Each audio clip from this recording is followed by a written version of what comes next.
Good evening and welcome to our program here on Inside Before. Tonight we will talk about the Japanese era because we've just celebrated the 75th year, 75th year of the fall of Bataan. And I think there are a lot of things that we should learn from history. And my guest for tonight is a historian. I'm so glad that again he gave me this opportunity to ask him or to be a guest on my show here. Let me now welcome our guest for tonight, Professor Danny Herona. Welcome back, Professor, to our program here on Inside Before. Thank you very much, Fred. Thank you very much for the audience. I hope you would be able to catch share some information here which would be meaningful in our lives and in understanding our past. Okay. Now, lately, Professor, I noticed that you and some other Bicolaners have organized an exhibit or an activity regarding the 75th year of the fall of Bataan. Can you tell us anong relevance ito? How important is this event to us? Well, that's true, Fred. Actually, although my specialization is on Spanish colonial history, I began to get interested with World War II. In fact, the exhibit there, Fred, in the sort of a temporary museum we have, all belong to me. Okay. In fact, I have collections of different helmets, Japanese, German, French, okay. So different swords, newspapers, coins, paper bills, letters, anything about the war. I virtually have a large collection of that, Fred. So, but not only that, I began collecting also manuscripts on World War II. In fact, I was able to gather several boxes of documents that had been declassified by the U.S. government, coming from the so-called UP-WESPAC, Armed Forces in the Western Pacific. This is, Fred, the Allied documents that were gathered by the intelligence officers of General MacArthur who were sent behind enemy lines. Okay. And some of them were actually assigned here in Bicol. Charles Smith, for example, Colonel Charles Smith was assigned to monitor the intelligence, to gather intelligence data here in Bicol region. He was based in Sorsogon, Masbate area. And so it was from these documents that we are unfolding, or actually unraveling a world that you had not familiar before. We have, of course, heard of certain stories coming orally from people, but historians, again, to tell you, do not rely on oral interviews, on oral accounts. These are very, very unreliable. Memory changes, there were lapses also. So we have to rely on documents because whatever is written in 1942 remains to be what is there today. So basically, yan ang gagamit ko po. And I'm coming up with a book on World War II, some well-documented, comprehensive history of the war in Kabikulan. So, iyan po ang basis sa bunyang activity kay itong Kabikulan at war. And for this reason, also the data that I am sharing with Fred and with the audience today would come from the materials I have right now. Very good. I think it's full of history. Now, I'm sure that you must have heard. Let's talk of some things that happened here, about the Agdangan massacre, which is very familiar, close to me because being Bawenyo, it happened there. Tell us, what happened really there?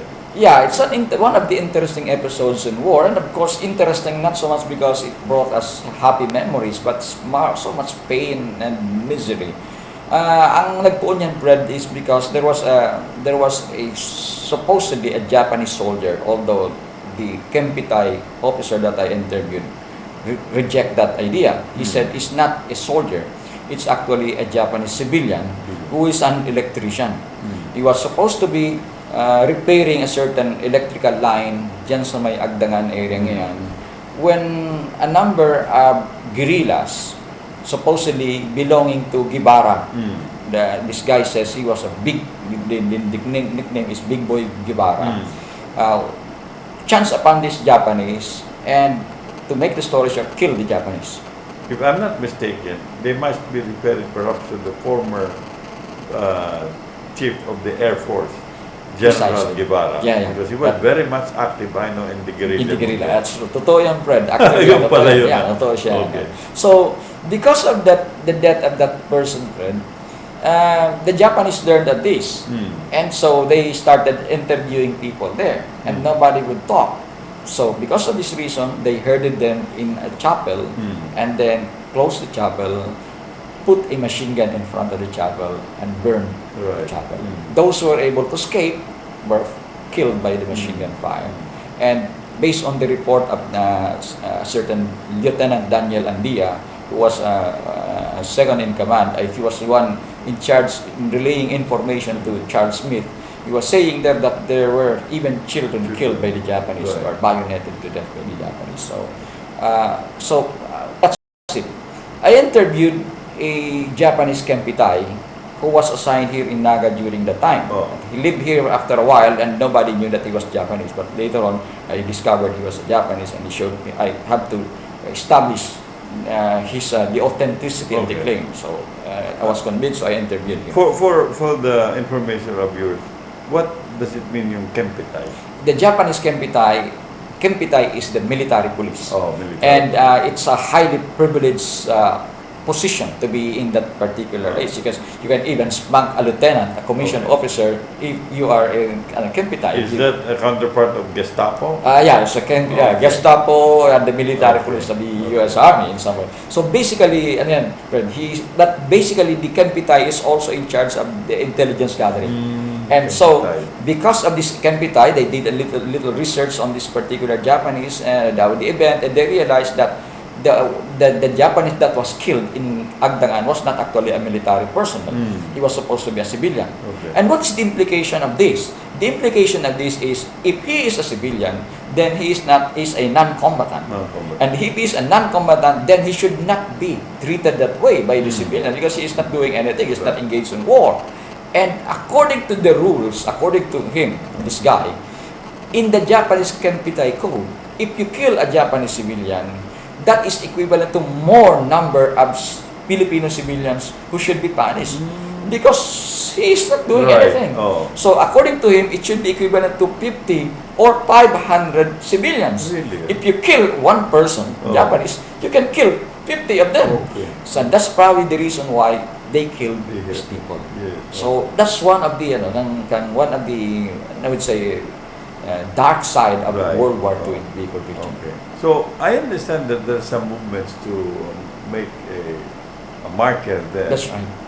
It's a marker in the place where this thing happened. Yeah, I think dapat yan, Fred. I think ang Filipino have a very, very strong sense of loss of memory. I think we should remember that, not because we have to provoke anger, but we have to remember that war is always evil. That's why at one time there was a certain movement that says that ang sa Indan Motover is never again. No, we should no longer agitate leaders to engage in war. We should settle the issues in less violent manner. I would always say I agree with Duterte's idea at that time with the Japanese and with the Chinese not to engage in war, because there's no one who would win war. All of us are going to be losers. And sabi kan sa mga historian, Fred, the only issue there is the degree of loss that we will have to reckon with. But everyone is a loser. We will again pause for a while. When we return, we shall continue our discussion. Don't go away.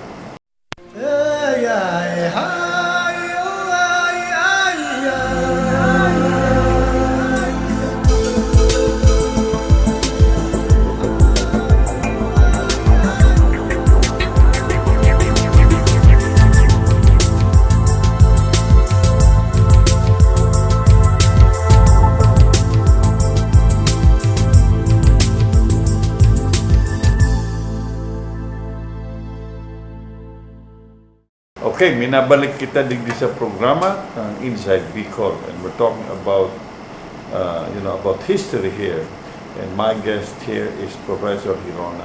Professor, let's go back to the early discussion about sabi tangani na there are certain places that we have to remember that if possible it should be declared as a historical. Alam mo, may isa akong gustong i-relate din because I was part of that initiative. In the declaration of Bao as the birthplace of the first Filipino bishop, no? Mayroon kami sa Bao ginawang Bao Historical Society. Then we made a presentation with the National Historical Commission to declare Bao as the birthplace of the first Filipino bishop. it went to the process, and then later on, they were convinced na talagang Bao. So they came to Bao and put a marker. So it's now in history. There's now an official marker which says that Bao is the birthplace of the first Philippine bishop. So I think just like what we are talking here about certain places na talagang should be given recognition, and there's if possible lagyan ng mga markers so that talagang remember ng ating mga, especially the young ones who not learn about it. Yeah. Pag-ula ko laudable for yan, Fred, because by putting markers, we are freezing history in a way. And it makes our history visible to public. So, again, it serves as a reminder to them of what happened. But not only that, Fred, there's a certain economic aspect also in terms of monuments.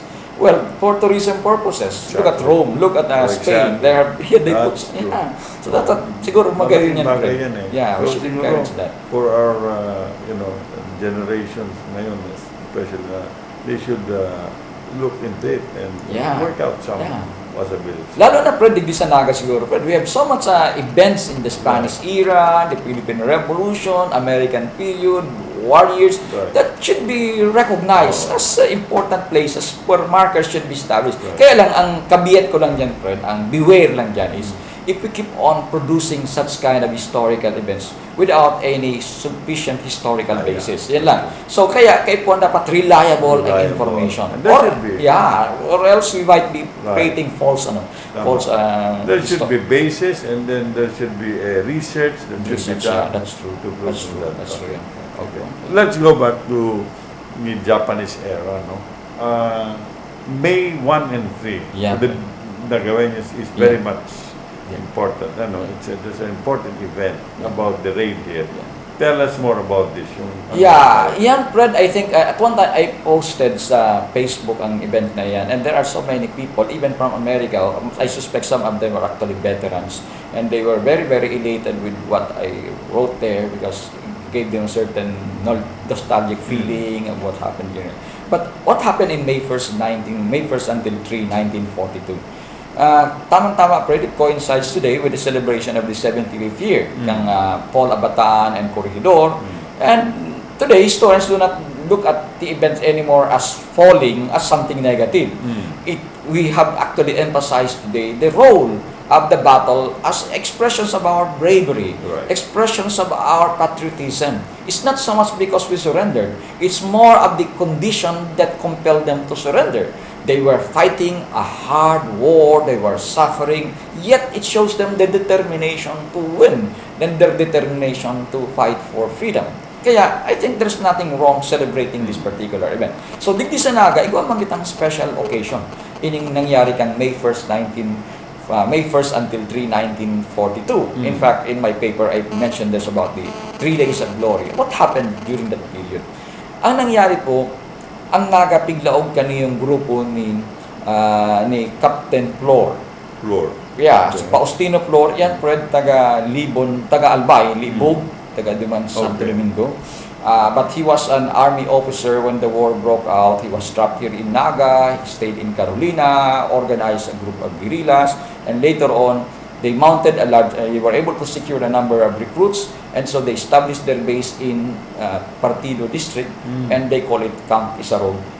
And in May of 1942, they realized that it's high time to raid Naga. Although, again, looking at it historically as a historian, there is a certain problem with what happened. Kaya sabi ko, kay Pon ka nag-analyze kang event, professional historian. But ordinary historians, ordinary writers of history would say, would hail that as a big event because they raided, they staged a daring raid. Pero in reality, it's in a way a blind operation. The reason for this, they were looking at it only in the context of Naga. There were 50 Japanese stationed here in Naga, and they thought they can take them out, and so they raided. But forgetting the fact that the Japanese concentrated their forces in Luzon, Bataan, Corregidor. So in a way, that's as I said, a blind judgment on their part. If they were in a way keen enough, they would have gathered sufficient intelligence data and realized that it's not actually very, very good to raid Naga. because of the retaliation. Okay, that's So true. that's right. So what? Anyway, they raided Naga, and for that reason, they were able to take out the Japanese. Where were the Japanese stations? The Japanese were actually staying dyan, Fred, sa may capital. Yung atubangan ng Plaza Rizal, which is now Okay. occupied by Right, Pure Gold. And yes, so basically, yan ang there was the capital there, and beside the capital was the provincial jail. Bakunin yung provincial Yes, jail, it is sa may Peña Francia Avenue. So the provincial jail there was located somewhere beside the PNB building today. Yes, okay. So yan ang nangyari, Fred. So there were about 50 of them, and they thought it's easy to kill them. But forgetting the fact that there were detachments nearby Naga, Kanakman, Magarao, all those things. The number of the soldiers assigned there were small, but if you gather them together, it might be a sizable force. Okay. And so they staged a raid early morning, May 1st, and because of that, because of the Lord's number of the guerrillas. They weren't, by the way, this is not yet guerrilla. For the sake of correcting history, those who are doing research on World War II, they did not acknowledge themselves as guerrilla until 1943.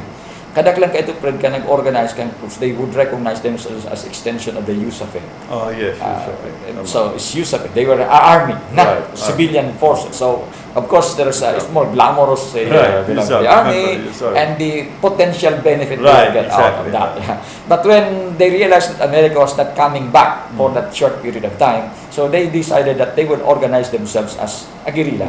So for that's the reason why. Kaya there were lots of historical errors. But anyway, to make the story short, they were able to raid Naga, conduct a raid, and were they able to kill? And killed.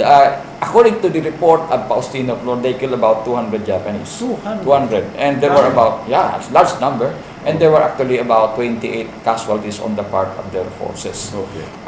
But the point is, it only took them 3 days. 3 days. One of the major events there was the fact that there were some Japanese who were holed in like a provincial capital, and that early morning of December 3, they made a dash to an armored car and left there and proceeded to Vito Roma. Among them was the family of former Governor Luis Villafuerte. So his father niya was there. But in fairness to this account, based on the original record, they were not the ones interested to join the Japanese. They were pulled out by the Japanese from their house to serve as a sort of a human shield. So that's why they were able to go there. And in fact, although they were killed by the guerrillas, again, to correct historical error, they were not deliberately killed by the guerrillas. It was actually a crossfire thread. When they were there in Siroma, unfortunately, on the part of the Villafuerte family, there was a small band of guerrilla who were coming there not because they were in pursuit of the Villafuerte. They were there to get the wife of the guerrilla leader, who was also stationed in Siroma. So it was coincidental. Incidental. One of the few events in history was kaya alam it was night time. 9 o'clock, and there was no light. And so they realized ng mga Japanese, so they engaged the Japanese in a battle without realizing that there were civilians there. And too late to realize that they were able to kill the civilians. Okay, so that's the real story. Kaya lang, friend, they took advantage of it, realizing that's the governor of the province, and they associate that as collaborator with Japanese. They cut off the head to bring them as trophy. So it's more of taking opportunity of bringing them. So yun ang first time, first time to maganda rin yun. Totoo yan. And these are documented, written by in a diary of the wife who was being taken from dito sa Roma. Ang una nga nito, Fred, kaya nagbabaradilan, they thought, sabi ka si wife, bibong maray ngayon ang May celebration ni Fiesta na May. So ito pala nagbabaradilan na. Ang leader kasi squad, kasi agum niya. So they were, yan ang ano naman nga to. So that's how the war that May 3 ended. Pero, unfortunately, yung miscalculation nga ni Fred kang battle plan in that. Because when the Japanese learned, because immediately the Japanese, the survivors hired the Japanese in Manila, they were so furious of what happened here. So suddenly, Naga was placed in the war map of the Japanese High Command. And after several days, I think 5 days after, they sent a heavy convoy with Air Force, Japanese Air Force, bombing Naga because of this, as a retaliation for this particular attack. Kaya looking at it in the larger context of this, it was not actually a good event for Naga. So, yan ang nangyari kay Fred. Pero, one thing good also, they freed the Allied nationals in prison at the provincial jail. Mayroon sila.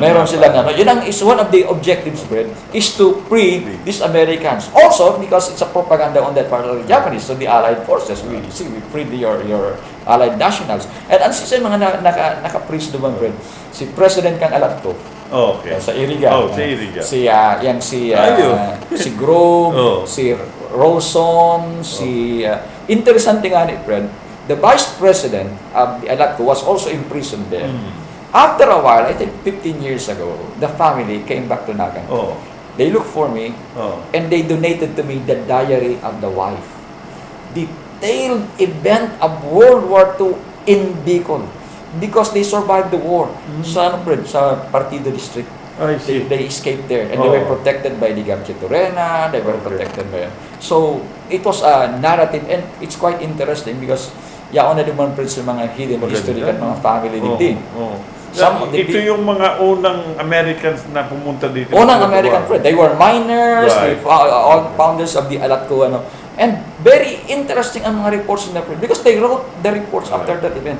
And so much of what we never knew for the last 75 years, it's contained in these reports of these people. Okay. We will pause for a while. I'm interested more also in the time when there were Americans here before the war. We will pause for a while. When we return, we shall continue without this one. Don't go away.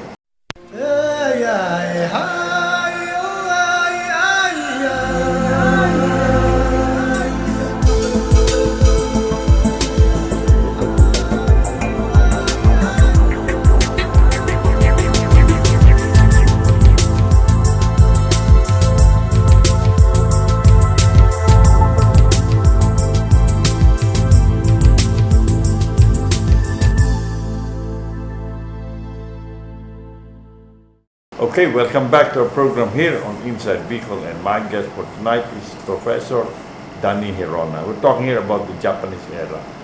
Professor, I understand that even before the Japanese came, there were Americans here.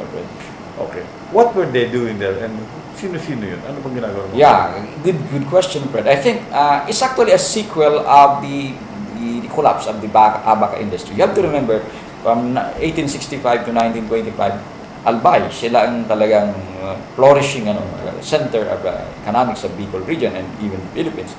Pero by 1925, the abaca industry collapsed because, as I said, America developed their own synthetic fiber.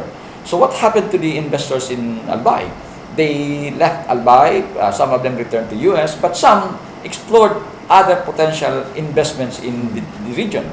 And among them, they realized that Camarines Sur is the most appropriate area for investment. For what? One is coconut industry. Remember, Fred, at the time when the abaca industry was on the collapse, by 1918, the war erupted. 1914, the war erupted in Europe. And the coconut has a value in war. The oil of the coconut is extracted and became a part of the chemical for the nitroglycerin, dynamites.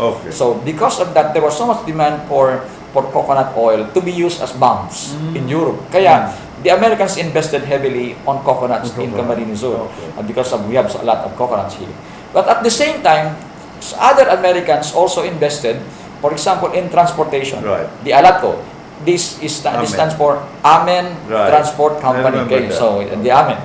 Actually, Fred, it's not only exclusive to Amen. There were actually 3 Americans: Laos, Amen, and I forgot the other one. Based in Iriga. Based in Iriga. But the Amen actually established their home here in Naga, Fred. Diyan sa remember, Fred, at one time may nakuha ng mga helmets diyan sa Naga, yung Japanese helmets. That used to be the house of Amen. But it was commanded by Captain Daduka, Japanese, who deposited the helmets dyan sa area yan. Itong mga helmets nito, yun sa mga pigkulit na halos sa Tagilid Pass. Remember the Battle of Tagilid Pass, right? Ito ang trajectory kang bala. Kaya yaon din sa itaas sila labot.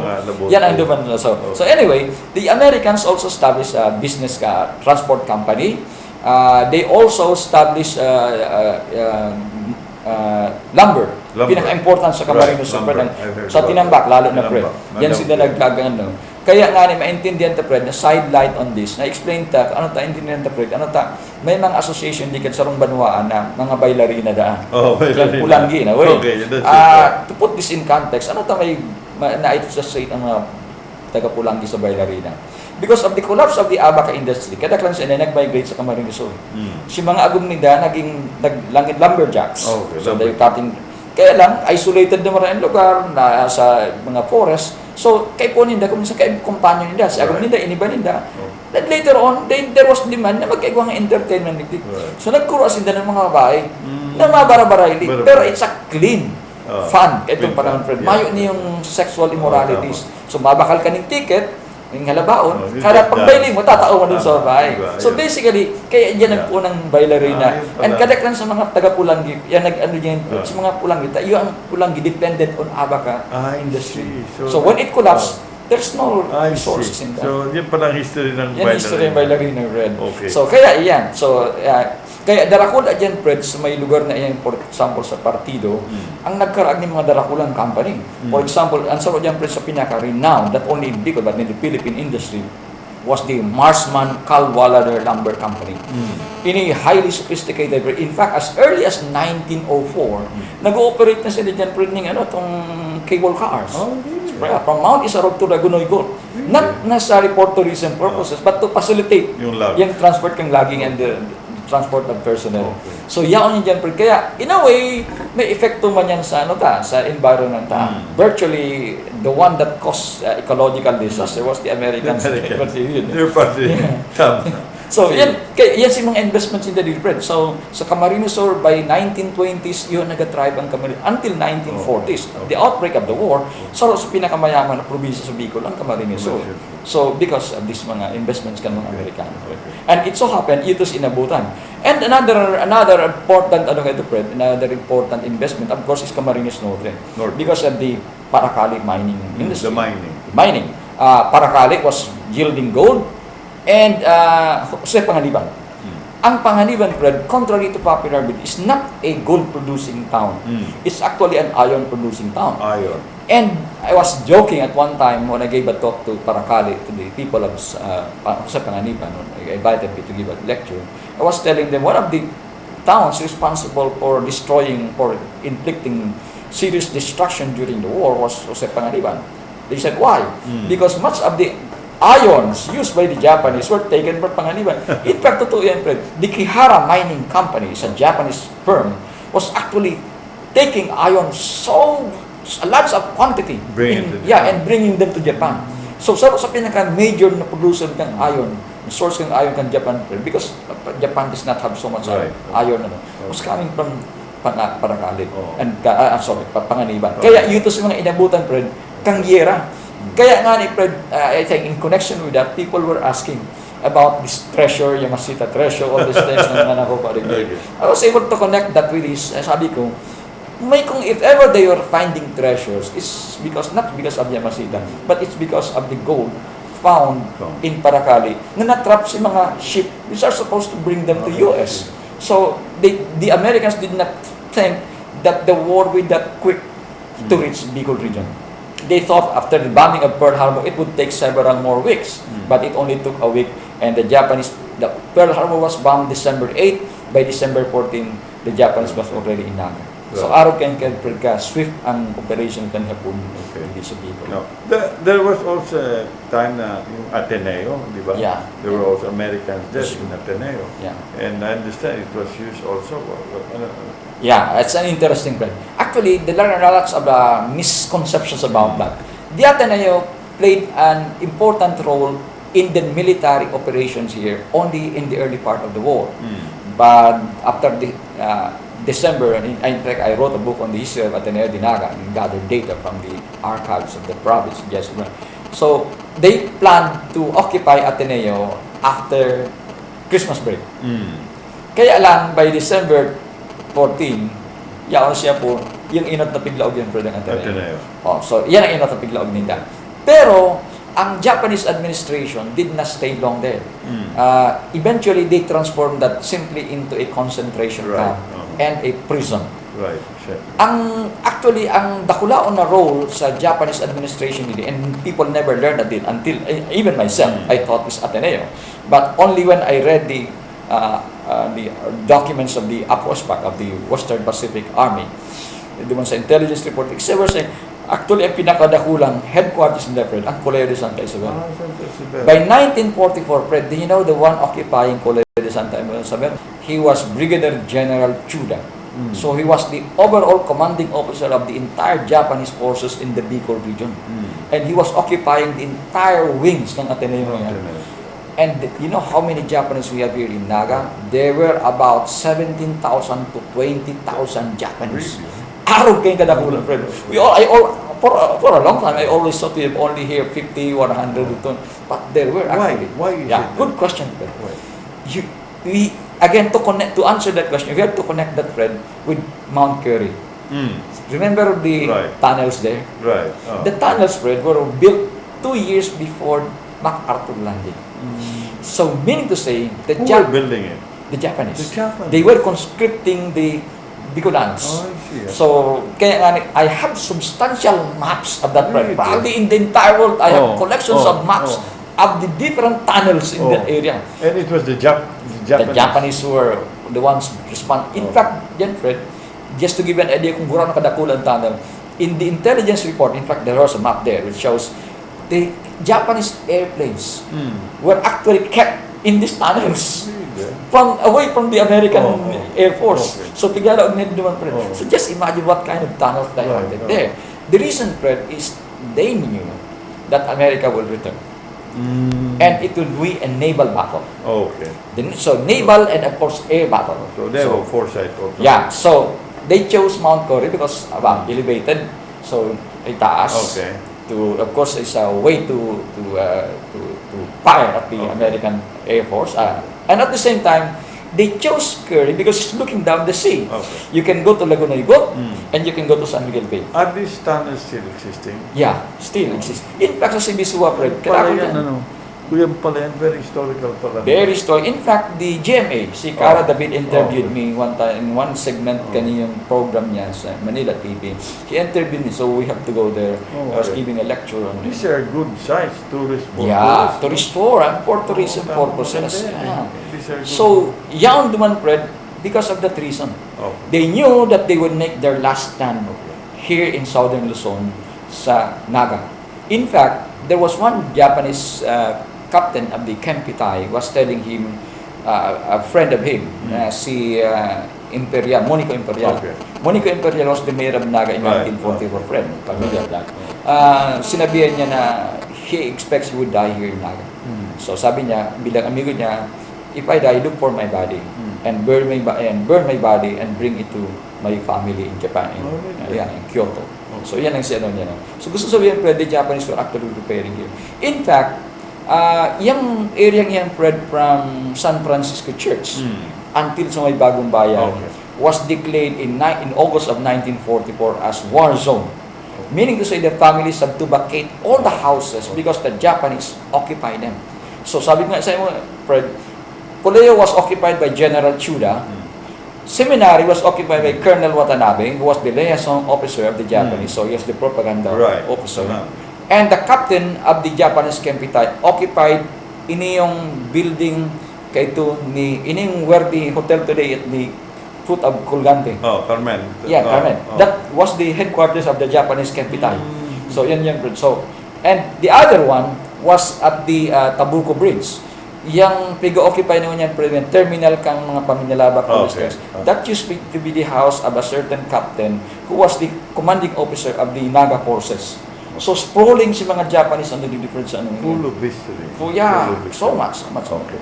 We will pause for a while. When we return, siguro mag-ulayan taman ang mga Japanese. Because, the Japanese has also contributed to development here in the Philippines. So, we'll pause for a while. Don't go away.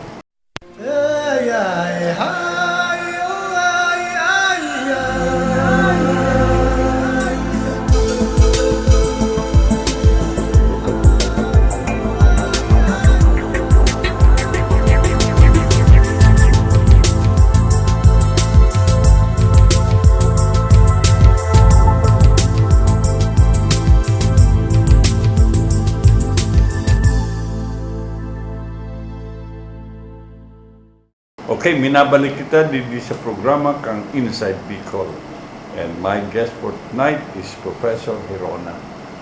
Professor, before the war, I understand may mga Hapon dito sa Bicol, ano? What were they doing? Well, many of them, Fred, are engaged in small-scale business and certain works. For example, among the most prominent Japanese, he was Kubota.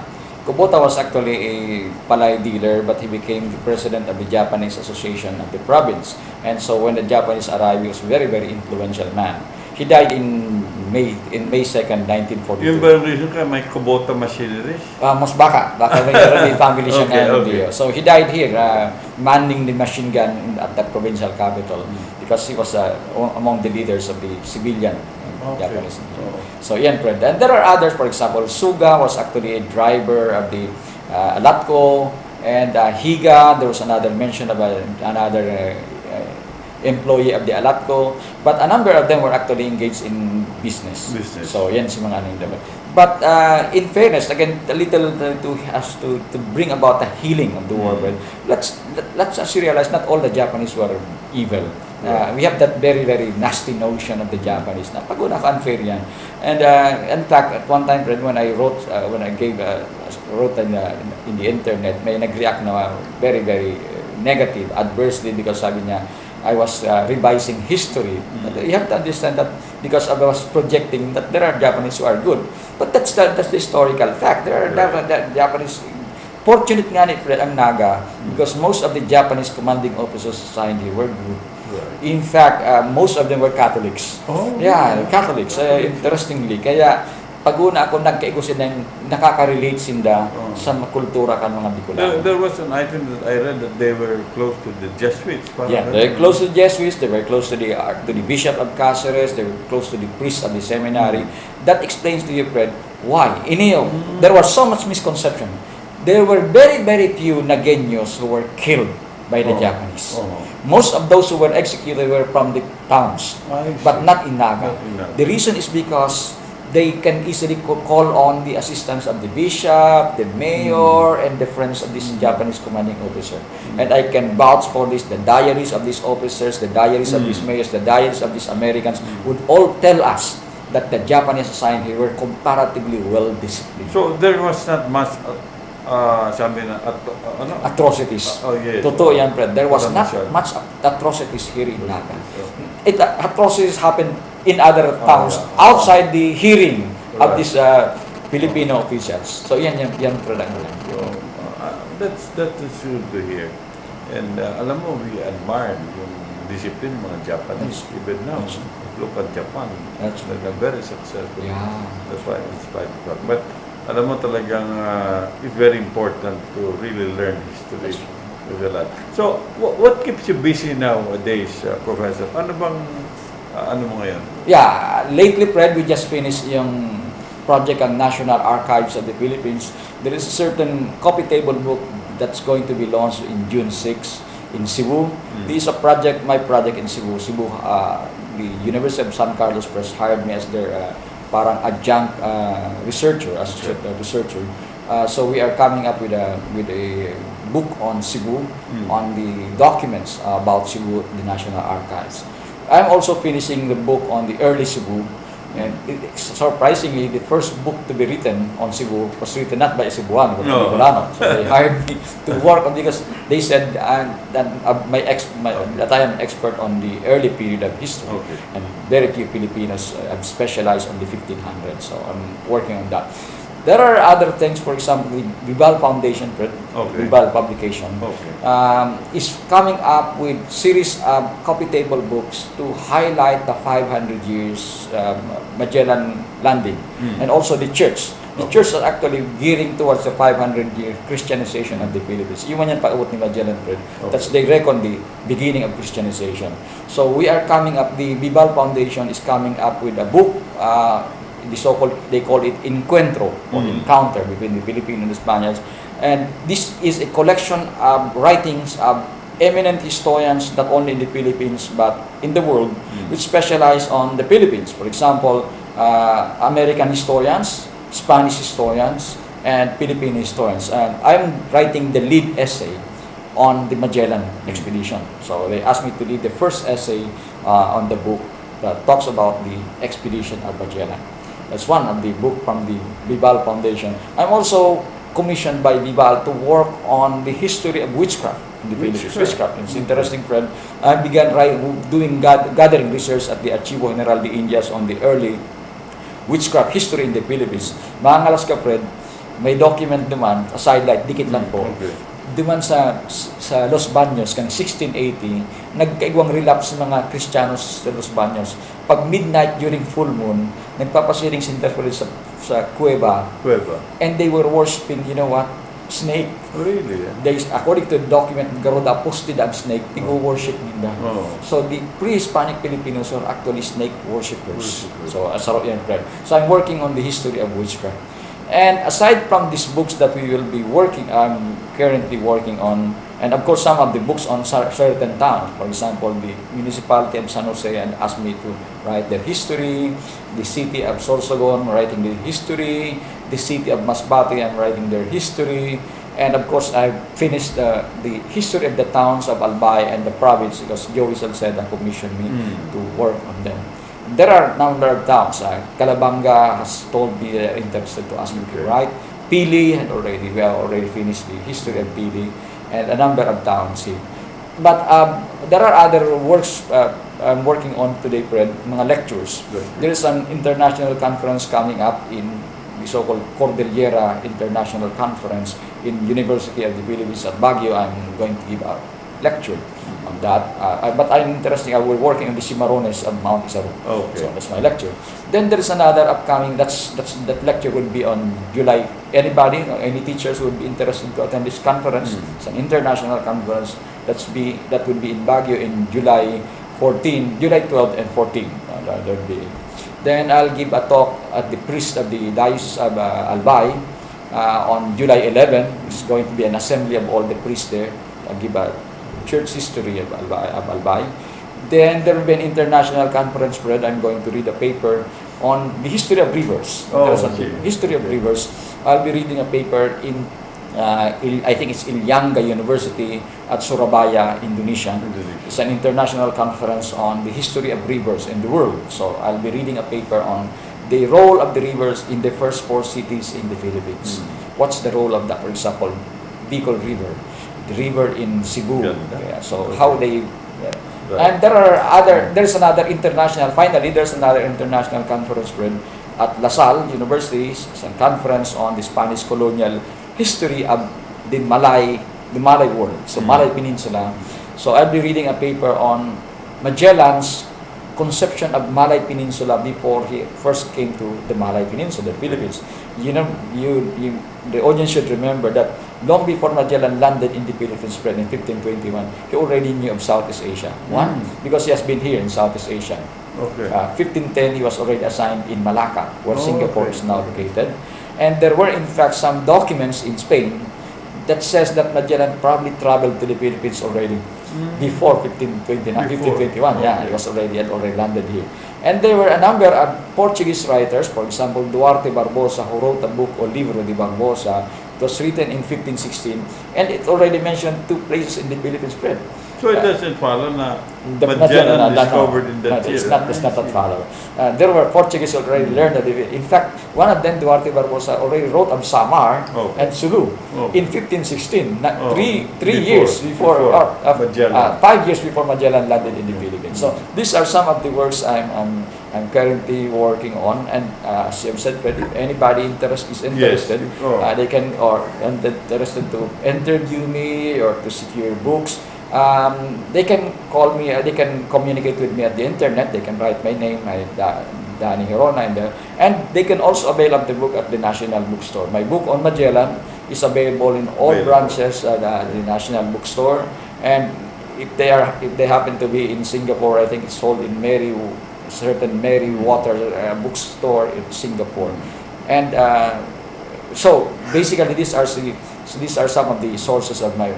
Then my book on Naga, the history of the Nueva Cáceres, the rise of the 16th century city, is also available at the National Bookstore and Power Books.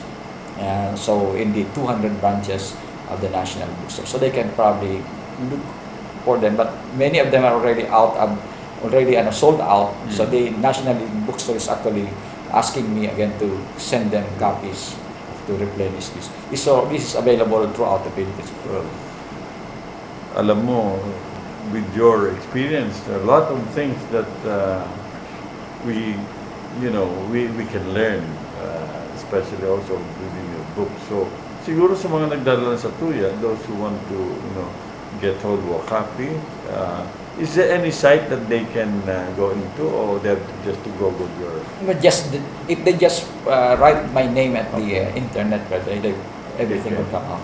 Is there also some stories that they want to share with you? They can also They can communicate with you. Because I'm sure that also a lot of people with, may mga rin sila, tinatago siguro mga kwento dyan, which is of historical value. They can communicate. In fact, there are foreigners, mga professors of communication sa Cambridge University communicating with their research. So, if ever they type my name in the internet, sometimes they will be surprised. Some of the books published by Cambridge University contain my name there. So, that's how sometimes how publication would reach in various parts of the world. Right. We're so glad, Danny, that we have a purebred Bicolano who has really devoted almost all his time to history. And I'm sure that a lot of us would benefit. Well, it's too bad that we again run out of time, but of course we will invite again Professor Irona here on our program, because there are a lot of things to learn, especially about the history of Bicol. So with that, we'd like to thank our guest here, Professor Irona, and of course we'd like to thank all of you there for watching our program here on Inside Bicol. Ito palang mga program, for those who missed our show, we upload this on the internet. So you can find this Inside Bicol, GNN TV Naga, and you can watch this program because it's something, a lot of things, as I've said, to learn. So with that, we'd like to thank again our guests, and of course we'd like to thank all of you there for watching Inside Bicol. Thank you and good night. Thank you very much. Thank you.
sa maayos na kalsada, sa iyong pagkisal, magandang alaalang di mo malilimutan. Gawain namin ay napapadali sa pagtutulungan.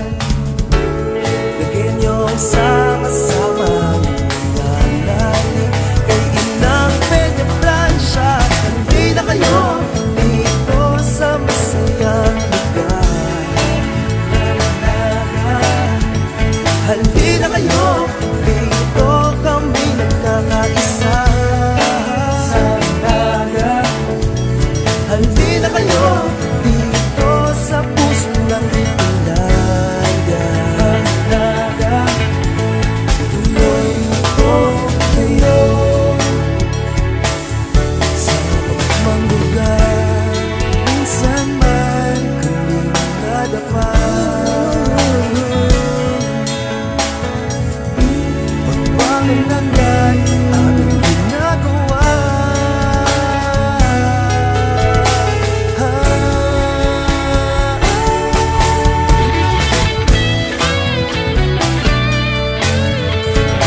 Sa isang araw, ang bawat Pilipino ay nagsasayang ng 2 kutsarang kanin.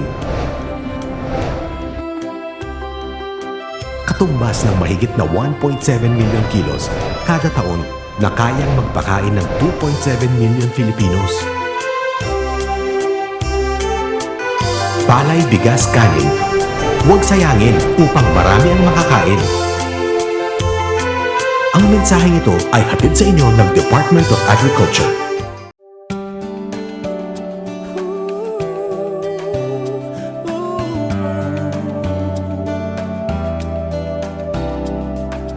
Sa ngalan po ng PAGCOR, na pinamumunuan din ng aming chairman na si Andrea Domingo, at kasama na rin namin ang aming mga directors na si Gabi Claudio, si Chit Pedrosa, at si Director Concordia.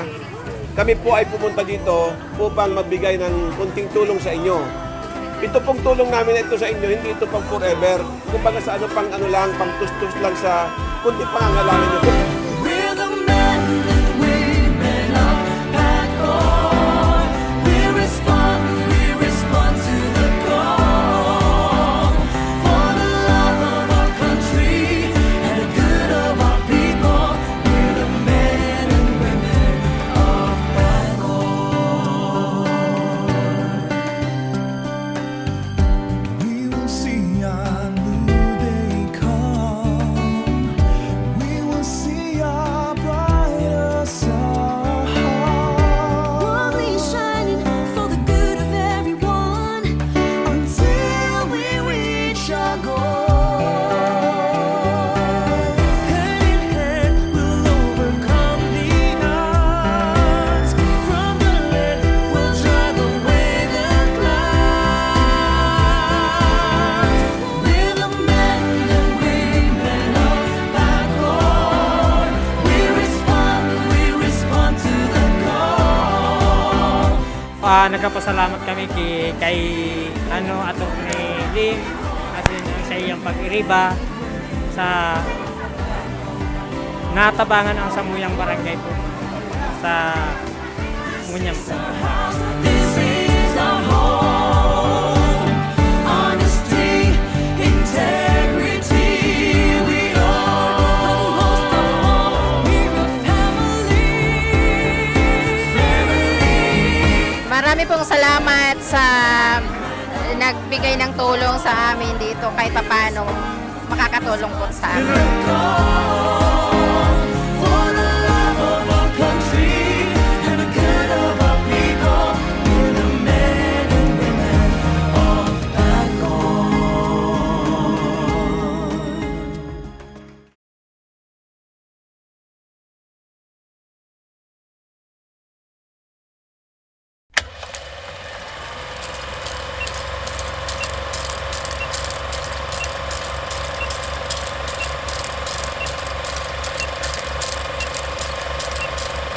Naga would like to thank the following.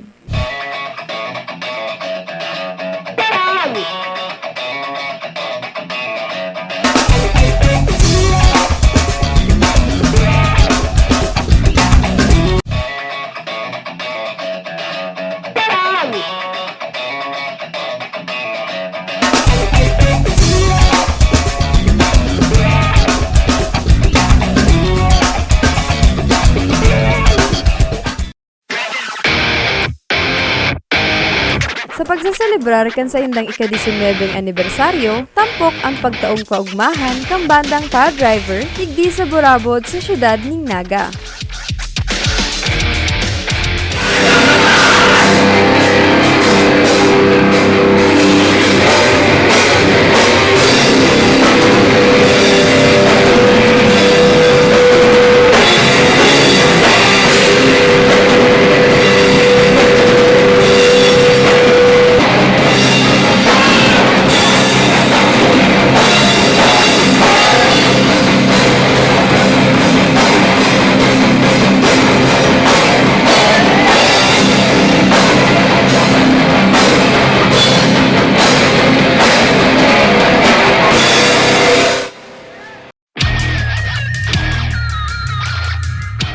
hardcore band gikan sa syudad ning Santa Rosa, Laguna, ang bandang Pile Driver ang nagpasikat kan mga musikang Kangaroo Jacks,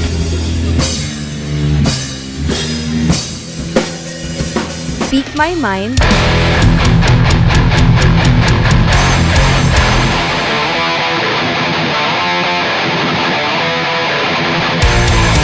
asin iba pa.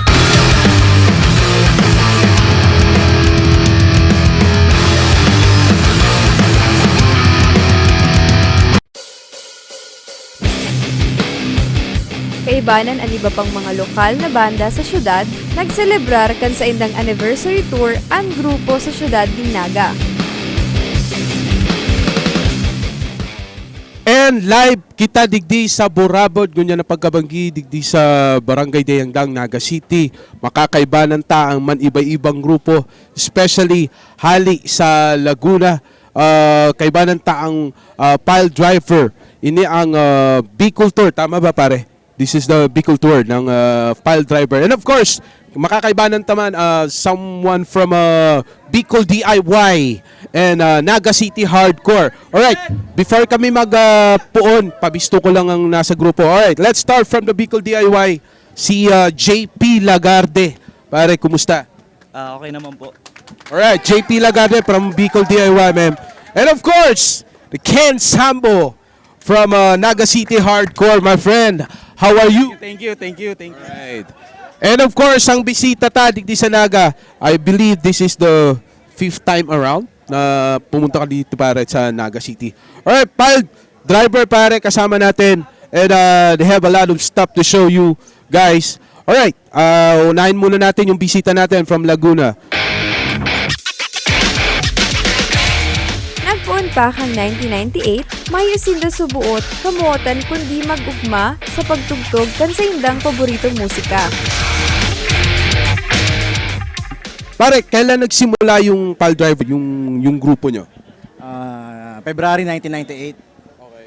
Nag-start siya na parang side band na banda lang. Tapos ng year 2000, dinicide namin na gawing full-time yung banda. Tapos yun, dire-diretso na siya. Alright. Yung sa grupo nyo pare, ano yung pinaka-concept ng grupo nyo? Aside from playing music, ano yung pinaka main objective ng grupo nyo? Magsaya. Kasi nabuo yung banda dahil sa pagkakaibigan eh. Nauna yung pagkakaibigan sa banda. Talagang magkakaibigan kami lahat. Gusto lang namin tumugtog, gusto namin tugtog yung hardcore talagang. Yun lang. Dawa nag-agi sa masasakit na mga sitwasyon, padagos na naging makusog ang grupo. Kunyan, magkapirang album naman ang sa indang na ipaluwas, ang Southside Kings, asin Defender. Kayo lang. And I believe meron kayong albums na na-produce na dati. Ito yung pinakauna, Pile Driver Southside Kings. Ito. Alright. And the other one was Defend, also from Pile Driver. Ang Bicol DIY asin Naga City Hardcore Group man, kasabay na ipigbida ang sa indang musika, asin ang sa indang pangapodan na paurugon ang local scene sa Naga. Ito naman, hali sa Bicol DIY pare, si JP Lagarde. Alright. So JP, perang grupo ang kaibanan mo ngunyan digdi. Aside, perang banda, perang banda ang kaibanan mo digdi para magtugtog mo niya na banggi. We have 8 local bands and 1 main event. Yeah, Pile Driver. Okay. Perang beses na ni pare nangyari digdi sa Naga, ining araw kaning event. Sa Pile Driver, 5th time I believe sabi nila. 5th time. Akala ko nga 4 lang, 5th na pala kasi bata pa ako noon ata. Alright. So makakaibanan pa ba ang grupo nindo sa I believe sa Legazpi, punta kayo ng Legazpi bukas ng Alright. Kaibanan pa kamo duman sa Legazpi pare. Dain na po different ano na yun, organization. Alright. So, different organizer na din. Alright, how about sa Naga City Hardcore pare? Si Ken. Pare, ito bassist to eh. Medyo mabigat talaga to. Ken, sa grupo nito pare, kasorin ka mo nag-start sa Naga City Hardcore? Mayo pa akong definite na sisimbag kung na rin kami nagpuon. Basta haloy na po kami. Okay. Na nagpuon man ni sa pagbabarkada lang. Tapos mahilig sa music. Tapos which is hardcore nga ni. Okay lang po ito. Anong influence sa banda? JP, ma'am. Anong pinaka-influence ng banda nito na nakasya pang attention nito? Anong pinaka-influence sa banda na trip nito? Halos wala naman sir, inano lang namin yung passion, yung talagang gustong tumugtog. Wala kasi yung DIY Bicol, kahit anong banda naman ina-accept namin. Parang, kasi yung DIY Bicol collective naman siya na group. Parang lahat, parang nagsimula lang siya sa group chat namin. Yan, tas yan, medyo pawala na yung scene na underground dito sa Naga. So, tig-try namin. From nag-ano kami, yung tawag dyan, contribution sa mga, para magawa lang yung events. Okay.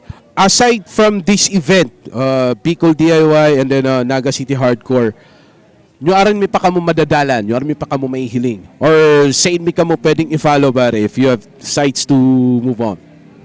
Naga City Hardcore, iga po kaming Facebook page. Then usually po every month meron iga kaming event. Basta po pero po sa nguya, nagagad po kaming mga sponsors po na matabang po sa nguya para mapadagos po niyong ginigibo mingo niyan. Any advice for those people na nagpa-follow sa Indo, or any invitation na pwede ninyong isabi or itao sa mga nagdadalan sa Indo bare? Anong pwede ninyong i-advise sa Indo? Ipadagos na po i-suportahan ang local scene po. Sa dirita po niyo, pwedeng i-chop around lang na kung iniyo ngayon, yung taga Naga lang ini. Dapat kita Naga, mag-ibo na kita sa diritang pride na Naga kita, taga Naga, Bicolano kita. Laguna. Alright. Laguna Hardcore. Then there you have it, mga taga-ka-eksena. Nakaibanan ta, file driver from Laguna, Naga City Hardcore, Bicol DIY, live sa Exenaga, yaong digdi sa Burabot. So hope you like it, my friend. Yeah! Exenaga would like to thank the following.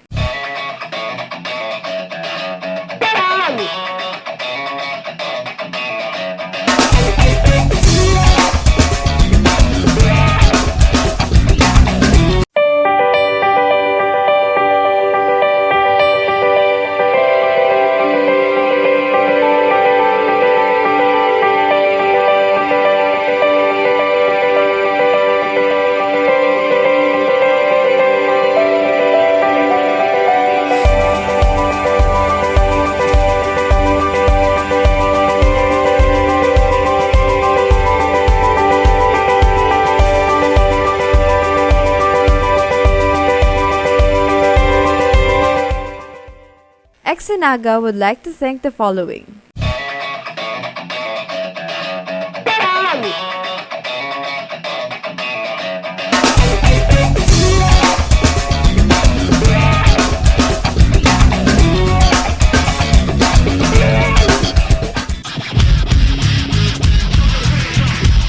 Mga ka-eksena, ngunyan sa tuyang si Iripon ang ika-4 na anibersaryo kan sulong resto bar digdi sa syudad ni Naga. Ang sa indang istorya, kakaibang trip sa tuyang Aramon.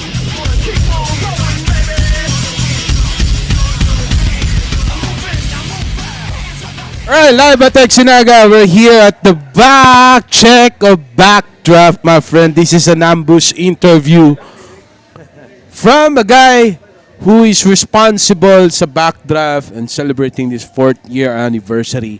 Live sa Exenaga, kaibanan ta, Mr. Carl Kindenum, the cool guy himself, pare. Congratulations and happy anniversary. Alright, first and foremost, okay, bago kita magpuon, when did it start? Kasori na nagpuon Backdraft na ni pare. Alina, March 15. 4 years ago. Alright, March 15. Alright, I guess kadakol naghahapot kung paano, and ano ang naging motivation mo kung paano ta nagkaigwan ng Backdraft sa Naga City, pare? Ulay bulat lang, trip-trip lang. And I guess may mga friends na nag-invite, nag-encourage sa imo para po na ning negosyong ini. And then mag-enjoy ang gabos na yaon digdi sa Naga. And not even mga taga-Naga, even guest from other areas, other countries na magbisita digdi sa Backdraft. Ano si naging motivating factor kung tano ta pinadagos mo and to come up with this anniversary na ika-4 na taon na kamo. Actually, nakaibanan mi pa kamo sa ika-3rd year, tama? Di ba? And then, ano si naging motivating factor nindo, Carl, para ipadagos ini yung business na ni? Ano lang, enjoy lang.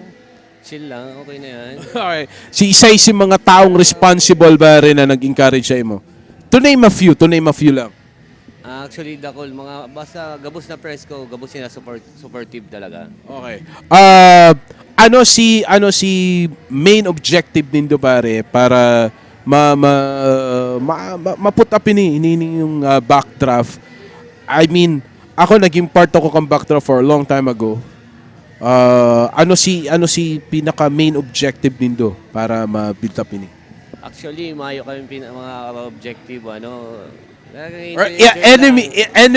Any di ba pa sa corporate account pare, igwa kitang inaapod na mission and vision. Igwa ba ako kaya? Mayo kami kaya. Kasi nag-uurog ba may income, okay na yan. Alright, sige. To name a few also, si isa ang mga naging celebrities or any artist na naging bisita kang Backdraft. To name a few. Dakol na, hindi ako show. Alright. Politician, ang kadaklan. Alright, politicians, alright. Are you planning to be a politician someday, my friend? Alright. Okay, sa mga nagdadalan sa Naga sa GNN, pare, this is your opportunity para i-invite si mga friends ta sa luwas kang Naga na nasa Manila, nasa abroad, para mag-drop by digdi sa Naga. Sige, invite mo, pare. Apit na lang kamo, okay digdi. Alright, you can ask dun sa personal number ni Carl kung gusto niyo magbisita. And also, kung gusto niyo magbisita digdi sa Backdraft, you can also check out on a Facebook account sa Naga para maaraman nindo ang features kang Backdraft, mga highlights, mga showcases and events. And before I forget, pare, igwa ka mong ina-upload na new activity. It's called bike night or bike life. Bike night. Alright, bike night. Every Wednesday night. Alright. May bike night kami. Gabos costume lang, gabos invited. Alright. So, ini-encourage kang Backdraft si mga into siya sa gusto magbisikleta. Kaibanan si Carl. Motorcycle. No, motorcycle I mean. Kung si gusto, pwede ka mo mag-drop by digdi sa Backdraft para enjoy gabos na highlights digdi. And Ping, what can you say about the 420, my friend? The best. Hi! Thank you, Brent. Alright, live here at Naga, nakaibanan to si Carl. One of the pioneers digdi sa Naga City. Kaibanan tang Backdraft, kaibanan tang kadakol na banda na nag-celebrate kang ika-4th year anniversary digdi sa Backdraft. Congratulations, Carl, my friend. Continue to grow up. Rise up, my friend. Enjoy. Yeah! Digdi sa Backdraft, orog na kung may okasyon, bigay todo ang mga musikero.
alagad, bako lang simpleng music party an sa indang dira sa indang mga customers. Siring kan sa indang pinipirmi ng ginigibong pagsaselebrar kan sa indang anibersaryo kada taon, ipigbida giraray kang backdraft an sa indang pamosong motorcycle ride. Kan aldaw ni Miyerkules, nagdalagan ang mga riders kan Custom Crew Motorcycle Club sakay ni mga motorsiklo sa kalabaan kan Diversion Road sa siyudad ni Naga. Sinda Eric asin Rush, pira lang sa mga nag-enjoy ng God sa pagbali ng motorcycle ride.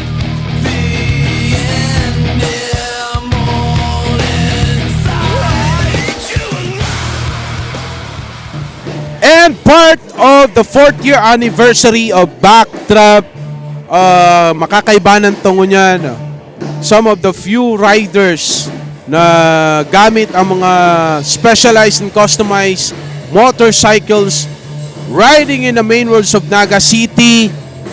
Mahihiling ta kung ano man iba-ibang klase kan sa indang mga motor and how do they specialize it and customize it para lang mahiling nindo. And part of the group, makakaibanan ta si Eric. He's one of the riders na who kept on riding his motorcycle a long time ago. Eric, pare, kumusta? Welcome sa 4th year anniversary kang Backdraft. Alright, first thing first, pare. Pwede mo ba ma-explain sa ko ining pinaka-paborito mong motor? Anything, any information, pare? Bale, 2005 Sportster XLC. Minodify ko siya bago ni si original niyang itsura. Tinanggalan ko ng mga fenders, saka trinap ko si ride height niya, and nagpalit ako ng intake para mas buwelo ang lawag kang hangin. Tapos para mas lighter siya, tapos mas agile siya sa dahil si original niya medyo dakula ang frame, kaya medyo magabat. So, okay. Pare, before mo in-acquire ining motor na ni, ano ang naglaog sa isip mo? Anong namati mo kung tano ta gusto mo ning motor na ni?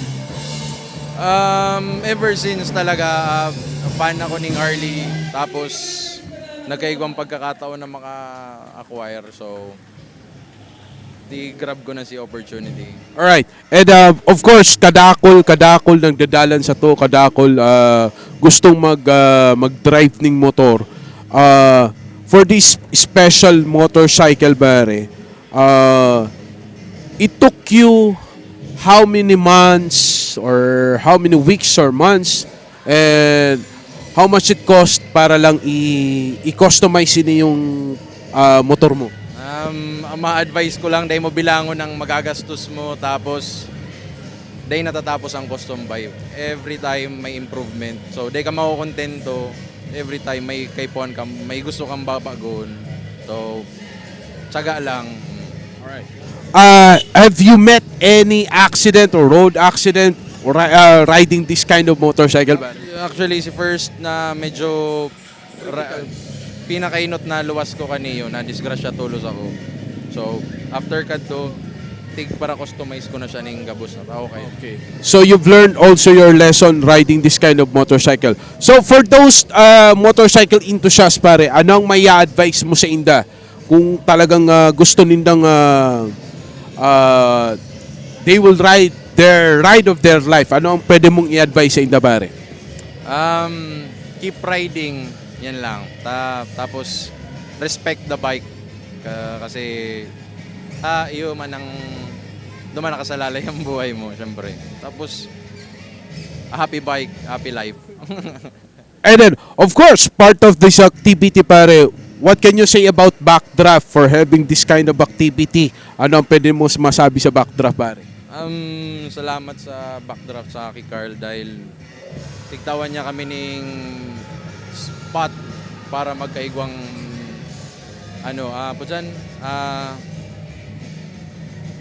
highlight, ayo. Saka medyo tambayan, saka mamimit mi si ibang builder, si ibang rider na gustong pikit na ulay-ulay tungkol sa bikes, kung paano ginibo sa bikes.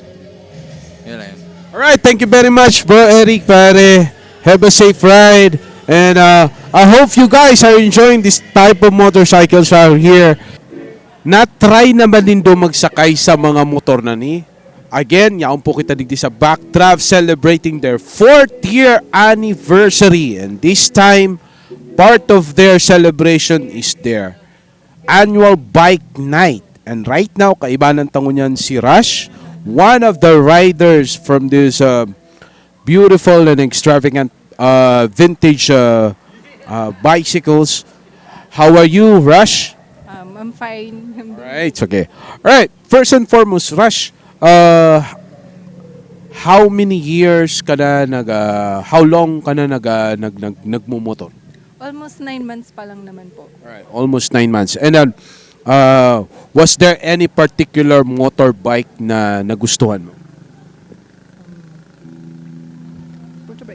Meron naman po. Ito. Sige. Part of these motorcycles that are here right now, ini ang pinaka-paborito mo. This is a Blaze Brute 150 2012 issue. Alright. Ano ang ginibo mong specialization or any modification to this motorcycle? Actually, nabakal ko kay siya. Arog na talakay. Modified na siya. Then, yun man lang. Ano ba ni? Easy riding ba siya? Rough riding ba siya? Or talagang pamporma lang?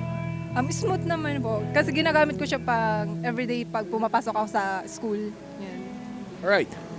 Aside from your own motorcycle, arin ang pinakasarap pa sa pinaka-paborito mong bike digdi? Siguro itong Harley. Alright, Harley Davidson.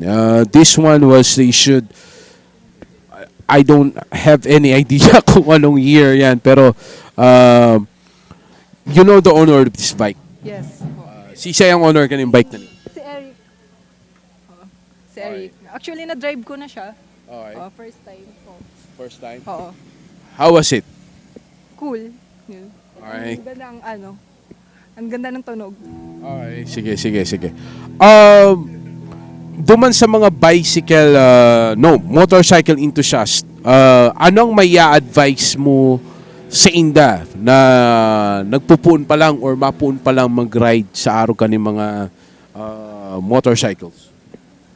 Siguro, sabihin ko sana na paggawa na din sila ng ganito kasi aside from old na nga siya, it's old ang style niya pero sa mata ng tao bago siya.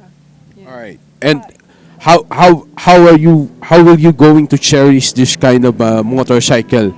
Kung sakali, if you have plans in the future, how will you cherish that? Ipapamana mo ba sa mga anak mo or anything? Siguro. Wala pa kasing plano masyado. Alright, part of riding for this kind of motorcycle, have you met already any accident or road accident for a while? So far, wala pa naman po.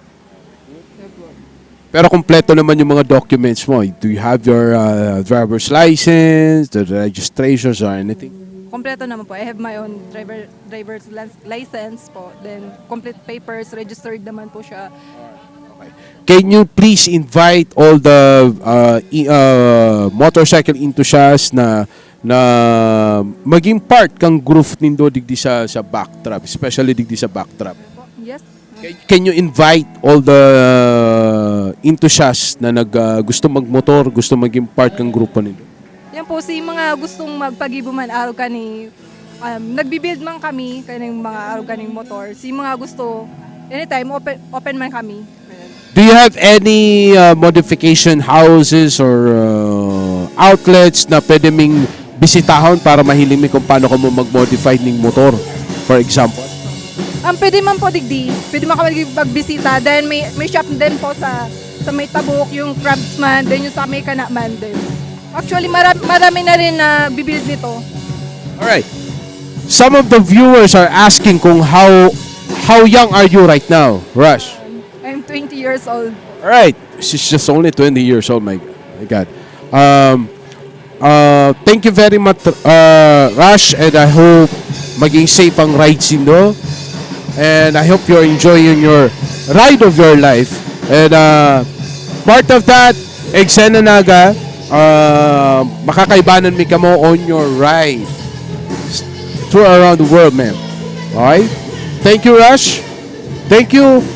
Hope you're having a good time. Yeah!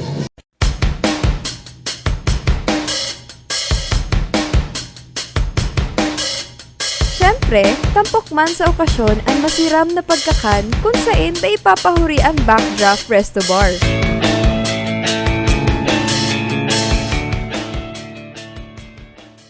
Naga would like to thank the following.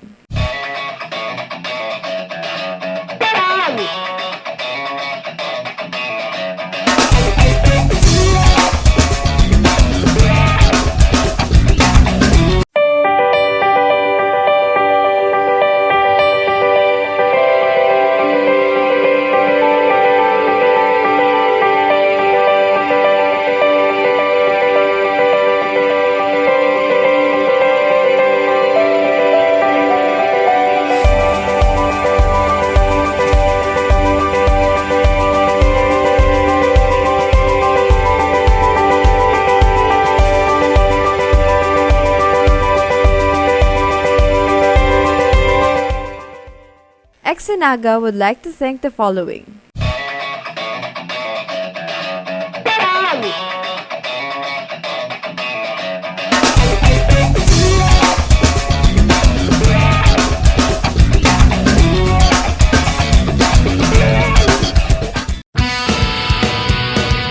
Naga, your ticket to the best arts, film, food, music, and events within the metro.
Naga would like to thank the following.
Hindi biro ang pagpalago ng isang agribusiness.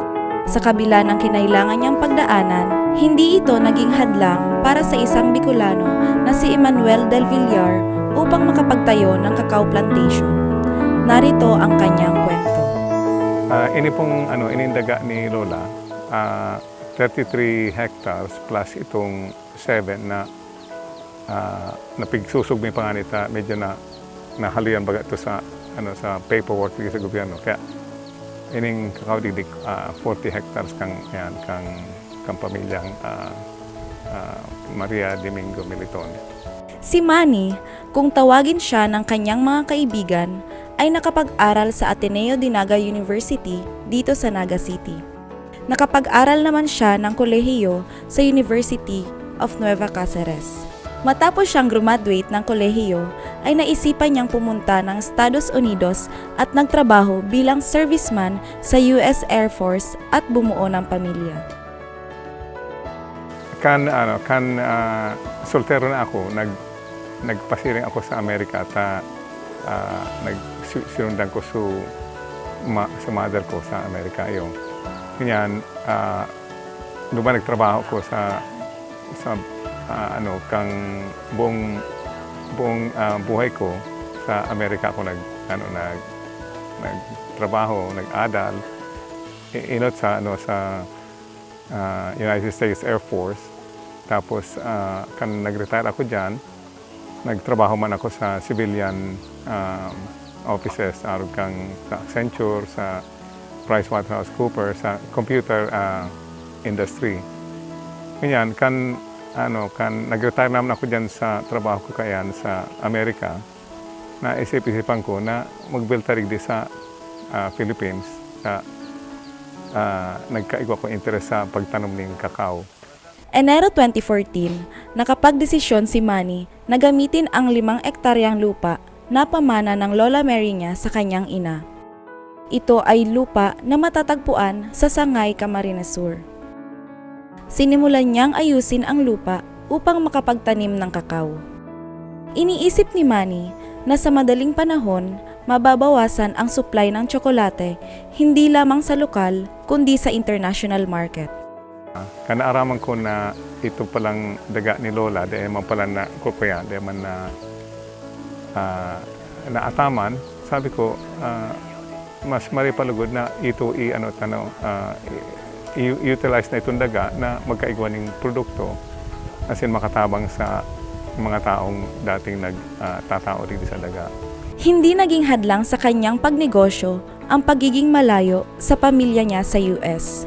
Sa katotohanan, ay naging gabay niya ito upang patuloy niya pang palaguin ang kanyang cacao plantation. Sa tabang man kang mga amigo, may naarog si Mr. Jimmy Cordero, si Mr. Fred Perdon, asin itong iba ko mang classmate na si Manny Palma, nagkaigwa ko ng support group na ito sa nagtabang sa na magkuyan kang kakao digdi sa Bicol. Danga nahiling ko man na ang potential kang kakao na maging maray na produkto digdi sa Bicol. Kaya dating kang aki pa ako, nagirumduman ko na si Lola, ang may sarili kang daga na ini, nagmumulino ng kakao duman, nahali man palanda digdi sa daga na ini. Kaya sabi ko, tano taday tabuhayon yan, as in dyan na kita mag-invest ng panahon, as in tabang na magbilta ang ang production kakao digdi sa Camarines Sur. Sa kanyang ideya na makatulong din sa maliit at remote na komunidad ng Minadong Hall sa Shanghai sa pagbibigay trabaho sa mga naninirahan dito.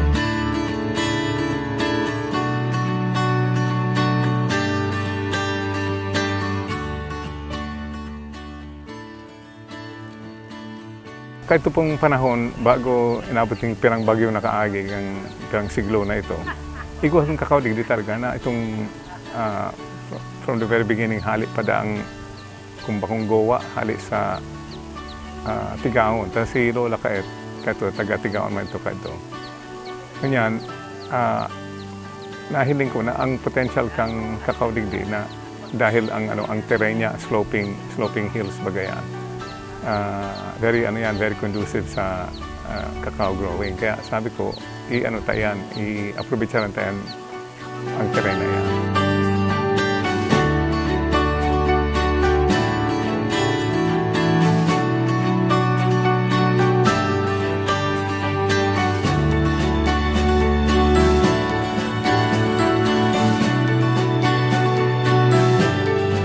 rason po kan sa kakao na ang tatanom mo imbes na iba pang mga produkto po na kaning nyog ang iba pa man.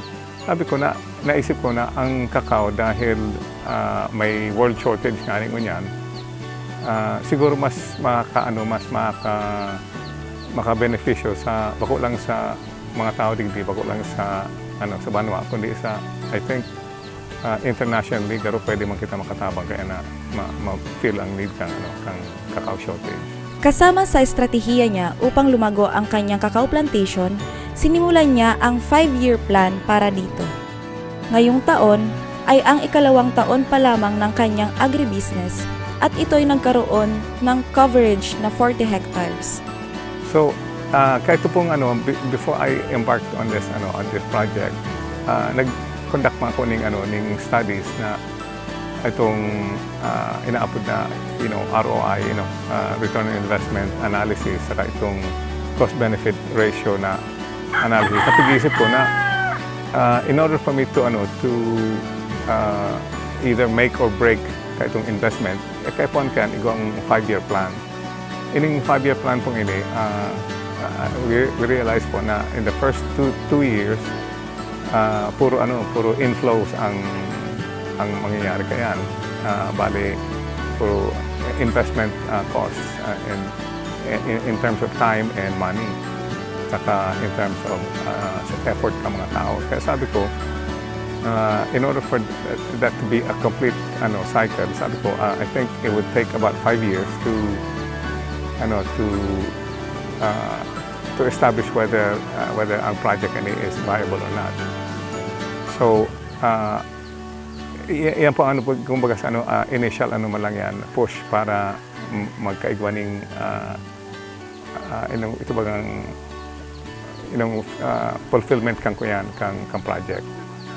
So, nagpuon kami kang May of 2015. So I think na by May 2020, which is coincidental man sa requirement kang gobyerno to fill the need for the shortages sa Philippines, and world demand nga ni. I was hoping na I can put my kumaga share of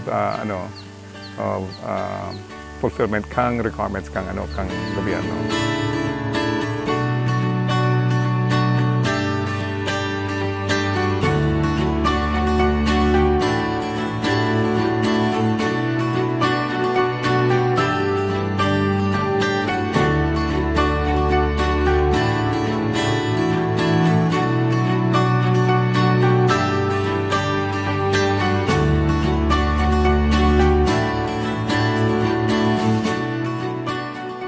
So in the first from May 15 to approaching March 2017, it's about 2 years na In the first 2 years I've met a lot of challenges, and at the same time I think I have accomplished quite a bit na mag-move forward dito sa project na ini.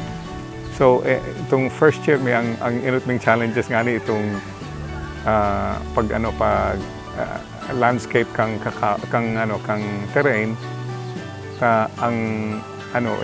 we started from nothing kaya bare talaga ang andaga ni mga produkto malain lang sa mga existing na mga coconut trees, which in this area ang inigarong mga aabutan ng mga 300 to 400 trees lang ang yaon digdi na nagpo-produce nga nitong iba itong iba dapat nag-recover pa sa bagyo ka ito. And then so when we were moving sa the first year na ini kang unfortunately naglaog man so bagyo which supposedly happens every 10 years, makusog na bagyo din na tuminatama sa langhay. Medyo na-setback kami ng 1 taon. So itong 5-year plan ko garang magiging 6-year plan. We have to recover from that. Tapos may mga minor challenges kami itong may mga ibang tao dito na dahil hindi na kumbinsido na ining project na mga katabang sa inda. Entonces nagiging obstacle man sa inda. Although we're trying to mitigate ining problema ini kan ibang tao. Pipirasa naman na sinda. But in majority po kani kang mga tao digdi sa daga ni Lola, they have been really very supportive na ang ani ta ining mahiling ta ining if we look around, mahiling ta na ining kapagalan ka ini kan pagtanong ka ini. Halin man sila sa mga tao digdi. Kaya I'm very hopeful na magiging successful in venture ta ang gabos na tao, ang kadaklang mga tao din nagtatarabangan. Mahigit 27,000 kakao seedlings ang naitanim ng katapusan ng 2016. Hanggang sinira ng bagyong Nina ang halos 30% ng plantation. Ang Sangay ay isa sa ilan pang mga lugar na nakatanggap ng grabing pagkasira ng bagyo na dumaan noong Pasko ng Disyembre 2016. Umabot ng halos 350,000 pesos ang gastos na nawala, kasama na ang pinatayo niyang nursery houses. Patuloy na ring dumagdag ang mga pasaway sa loob ng plantation na di umano'y sinisira ang mga kakao seedlings na tinanim. Sa mga pagkakataong ito, hindi nasusukat ang tunay na pagtiyaga sa isang nangangarap na businessman katulad ni Manny.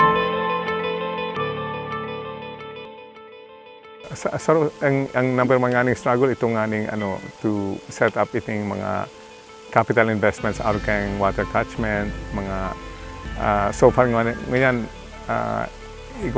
right after the typhoon ngani, I had to make preparations para duman sa mga tao kang mga harong ka mga tao ko dito.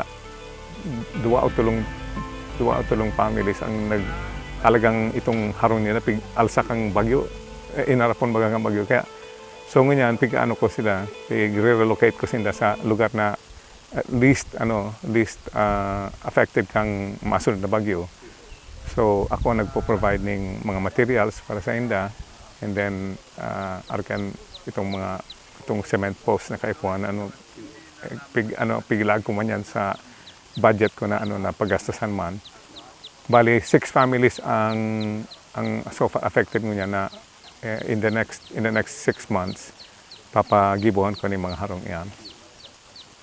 Tapos ikaw man akong ito aning if I mentioned earlier na may mga ibang pasaway digdi na they think that they can get away with with trying to sabotage and also delay the project, and we're dealing with them through the legal means. Kaya just in passing, I just want to let know mga tao na dahil nakakaaram na ining legal issues na ini, it's being resolved now.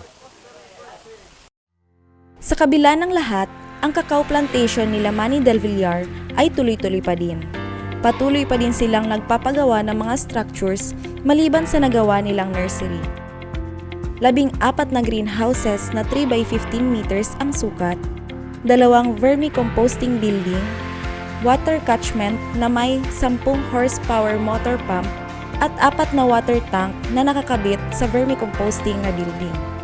Dinagdag pa ang 5 staging area para sa mga kakao seedlings at isang working area building.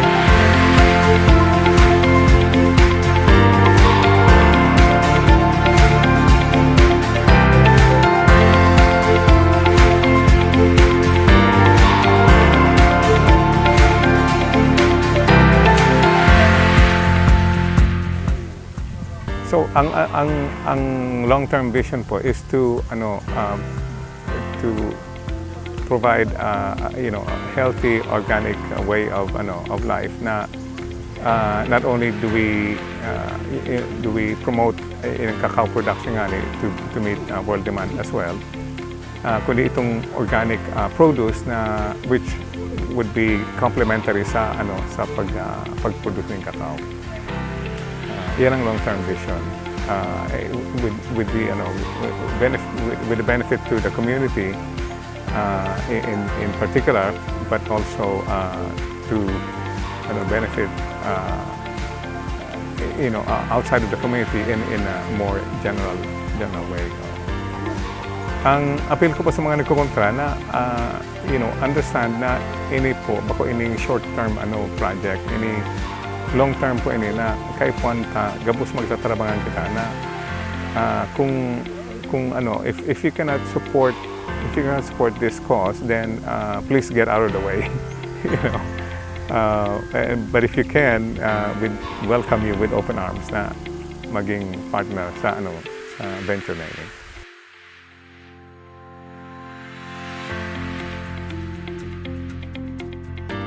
Grabe po na itabang niya, sir. Takunday po si sir, talagang mayo kami yung trabaho tabi, sir. Simple sa naman po ang pagbuhay may dinugad po. Marayo po kami dita. Nasa trabaho po kami sa ibang lugar. Salamat po kami sa kagurang ng tanag-abot si sir. Sana po maintindihan nila si sir. Kisir man talaga po ang daga. Isa naman po ang bigahagan ni sir sa inda. Dahil man po, tranquilo man po ko kami kung naintindihan nila si sir. Si sir po kaya, ang gusto sabihin ni sir, dahil man po si sir kapahali ng tumatawo. Ang gusto sabihin niya po, patano mo siya ng kakao. Ang gabos po na kay Star Igde, tatabangan niya man po. Masabi ko po duman sa mga nagkorontra, dahil nasinda magpara korontra, ang project yao na. Dahil na po marayot ng trabaho, dakol po ang trabaho, hindi maabot ng panahon. Kamu po nagkorontra, dahil na kamu para korontra. Dumanan. Kami din nagkontra, may trabaho kami. Ano man na oras, may trabaho.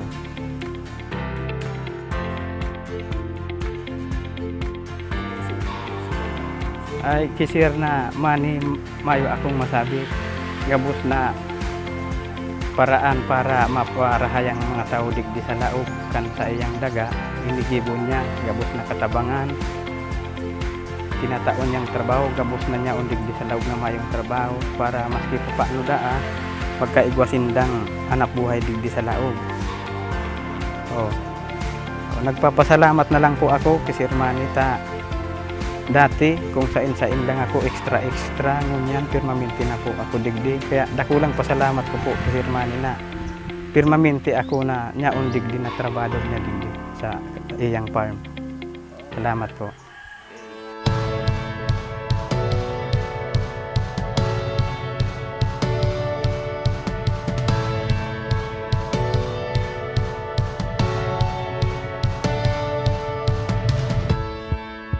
Kung sa iba ay sumuko na sila sa ganitong mga sitwasyon, si Manny Del Villar ay isa sa mga businessman na may kakaibang tiyaga at pagpursigi para makamtan ang pangarap niya para sa kanyang pamilya at komunidad.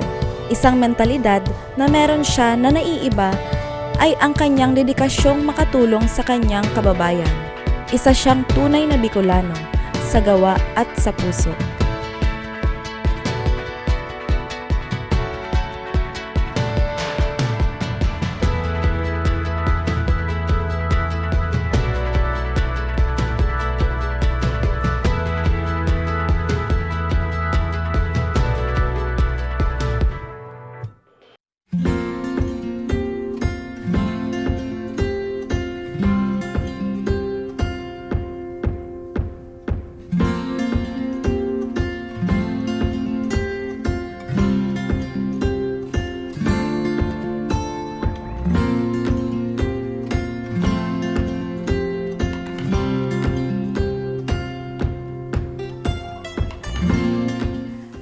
Unang bumisita si Sir Manny sa amin, naghahanap siya ng earthworm. Tapos, siyempre, kami naman bago nagpapabili ng earthworm at saka ng fertilizer sa kanya, tinatanong ko lagi kung ano po ba ang paggagamitan ng bulateng binibili. Kasi ayaw namin yung kahit may pera ka, kung wala ka namang technical know-how sa pag-aalaga ng bulate, hindi yun masaya para sa amin kahit may benta kami. Kasi mas gusto namin pakikinabangan yung mga earthworm na binibili. And true enough, maganda naman yung purpose ni Sir Manny. Sabi niya, gusto kong gamitin ito sa aking ini-establish na farm. And that is the cacao plantation nga dito sa Minadon Hall, Shanghai.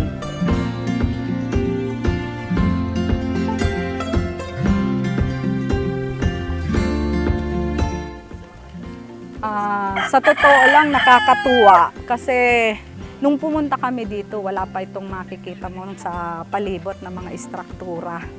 Talagang, yan lang, may mga kakao nang nakatanim, pero yung mga planting materials na available na talaga dyan sa palibot, wala yan. So maganda, malaking talaga yan, accomplishment. At masasabi ko talaga na si Sir Manny seryoso sa kanyang plinano. Kasi kung hindi sa ganyang short period of time pa rin naman 2015 kami unang nagkakita, 2017 pa man lang ngayon. Pero if we look around, ay talagang sabihin natin, tuloy-tuloy yung kanyang yung pagtatrabaho para ma-achieve niya kung ano man yung goal niya dito sa kanyang farm.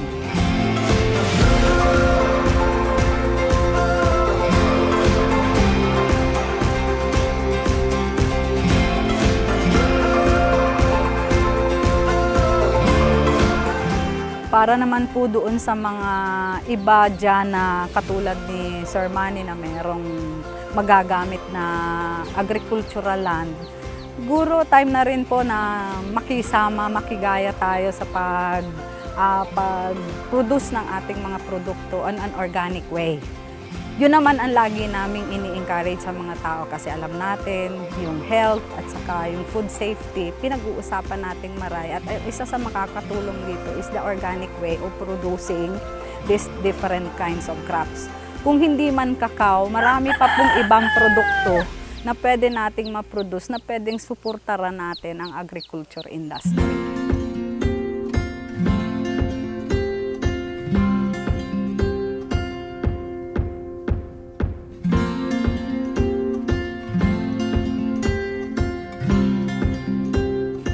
Ay, naku, Manny, you go with us. Kasi there is money in Kwan. Ito, ang laki na ng operations mo. Your operations will be your Kwan. It is either your downfall or your rags to riches story. Kasi there is money in kakao. Kaya kung ako si Manny, yung paggagala namin, kasi iniimbita kami ng iba't ibang grupo, iba't ibang Kwan. Kung pwede, kung meron siyang time, waste time. Pero yung waste na time mong yan, you will learn more dun sa interaction sa other persons o other towns o other municipio o other na organization. Yun lang ang magagawa mo para sa operations mo. Kasi money yan. Remember, you invested so much, di ba? So it has to return. In the long run, in the long term, dapat makabalik yan sa iyo. Magagawa mo lang yan kung ikaw magaling ka rin sa outside na pakikisama.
Sa isang araw, ang bawat Pilipino ay nagsasayang ng 2 kutsarang kanin.